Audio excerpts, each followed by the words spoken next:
আলাইকুম রাসেল ভাই এবং প্রিয় শ্রোতা বন্ধুরা, আশা করি আপনারা সকলে ভালো আছেন এবং সুস্থ আছেন। আমি মোহাম্মদ সাবিত আলম বলছি ময়মনসিংহ বিভাগ থেকে। আমি বর্তমানে আপনাদের সকলের প্রিয় ভূত.com-এর একজন মডারেটর হিসেবে কাজ করছি। আমি আজকে আপনাদের সামনে নতুন একটি ঘটনা নিয়ে হাজির হয়েছি, যেই ঘটনাটি আমাকে বলেছেন ফাইজান ভাই নামের একজন ভদ্রলোক।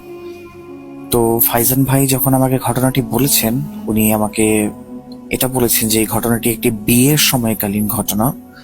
ওনার আম্মুর তরফ থেকে একজন কাজিন, অর্থাৎ ওনার খালাতো ভাইয়ের বিয়ের সময় ছিল এই ঘটনাটা।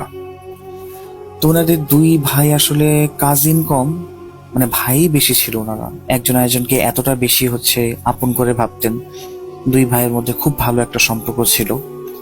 তো সম্পর্ক ছিল বলার কারণটা আপনারা অবশ্যই শেষে জানতে পারবেন। সো ঘটনাটি মনোযোগ দিয়ে শুনবেন আশা করি।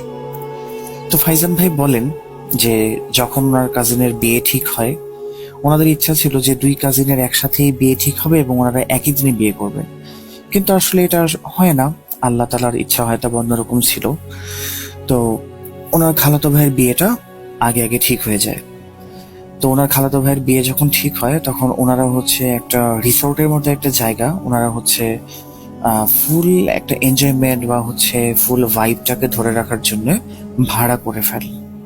তো রিসোর্টের ঠিকানাটা আমাকে উনি বলতে মানা করায় আমি আপনাদেরকে ঠিকানাটা বলতে পারছি না, সেজন্য আমি আন্তরিকভাবে দুঃখিত। তো ঘটনায় ফিরি। তো রিসোর্ট ভাড়া করার পরে ভাই মানে ফাইজান ভাই মোটামুটি প্রায় 1 মাসের ছুটি নিয়ে ফেলেন ওনার কাজিনের বিয়েতে সামিল হওয়ার জন্য। তো যেদিন ওনারা সেখানে যান, তখন দেখেন যে একবারে এলাহি কাণ্ড।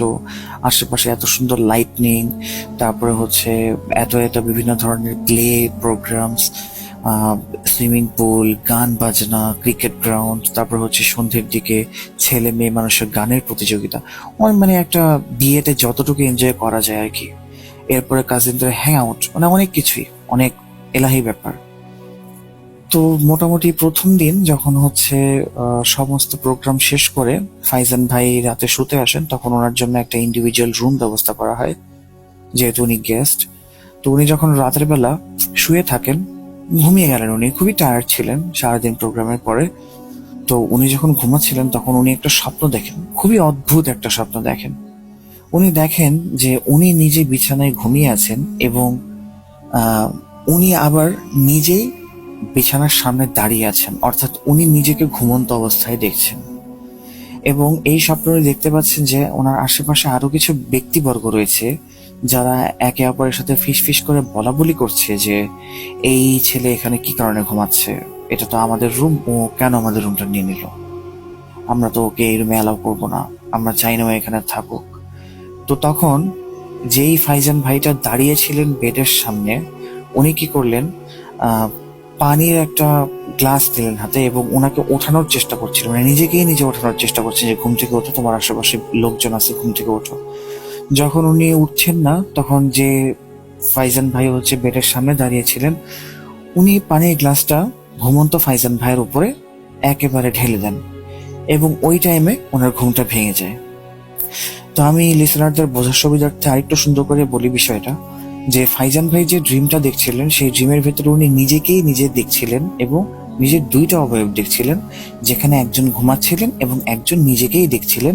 আশেপাশে অনেক লোক ছিল যারা কথাবার্তা বলছিল যে এই ছেলে কি কারণে আমাদের ঘরে, এটা তো আমাদের জায়গা। তো উনি নিজেকেই এই অবস্থা থেকে ঘুম থেকে তোলার জন্য নিজের উপরে পানি ছিটকে মারেন। তো এই পানিটা যখন ওনার মুখে লাগে, তৎক্ষণাৎ ওনার ঘুমটা ভেঙে যায়। উনি ঘুম থেকে উঠে চিন্তা করেন যে এটা আবার কেমন স্বপ্ন, কেমন কনফিউজিং একটা ড্রিম, এমন ড্রিম আবার আসে নাকি। তো উনি এটাকে জাস্ট একটা ড্রিম ভেবে বিছানা থেকে উঠে জানালার কাছে গিয়ে সিগারেট খাওয়ার চেষ্টা করছিলেন। এই টাইমে উনি দেখেন কি যে ওনার গেঞ্জি এবং ওনার গেঞ্জি এবং আশেপাশের বিছানার চাদর ভেজা, ওনার মুখ পর্যন্ত ভেজা, চুল পর্যন্ত ভেজা। উনি ভাবছিলেন কি যে ভয় হয়তো উনি ঘেমে গেছেন, কিন্তু ওনার লোয়ার বডি যেটা ছিল বুকের নিচ থেকে সেই জায়গায় কিন্তু একটু ভিজা নেই। ঘামলে তো একটা মানুষের সম্পূর্ণ শরীর ঘামে, কিন্তু উনি শুধুমাত্র আপার বডি ওনার ঘামা ছিল।